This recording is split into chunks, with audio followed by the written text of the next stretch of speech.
Depuis plus d'une décennie, les écrans, télévisions, tablettes, ordinateurs, consoles de jeux, smartphones ont envahi nos existences, absorbant en moyenne un tiers de notre temps.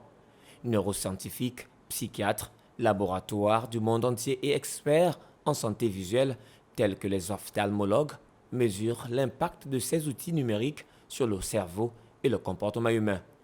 Les médecins, à l'instar du docteur Agaya, tirent la sonnette d'alarme sur de nombreux dangers de cette exposition à long terme et préconisent en conséquence quelques mesures de prévention face à cet enjeu de santé majeur.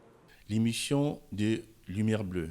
Et cette lumière bleue est source de tous les problèmes que nous pouvons rencontrer avec les appareils de haute technologie d'aujourd'hui, à savoir une altération de la santé visuelle à tous les niveaux, au niveau des muscles des yeux, au niveau des nerfs ou du système nerveux oculaire, de la rétine, au niveau du risque même d'absorption, de mauvaise absorption de ces rayonnements qui peut avoir des effets nocifs et entraîner un flou visuel intermittent, des maux de tête, des torticolis, des larmoiements, etc. Donc, il existe véritablement une gêne et un problème de santé lié à l'utilisation fréquente et prolongée des écrans. Winnie Moukani, épouse Mbazue, est une patiente que nous avons surprise en pleine consultation chez le spécialiste.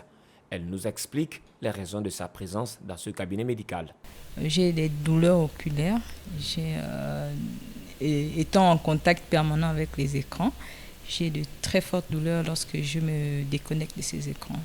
Mais ça s'accentue depuis que je suis constamment devant les écrans pour le travail. En 2018, le monde médical a reconnu la dépendance aux écrans comme une maladie au même titre que l'addiction à la cocaïne ou au jeu d'argent.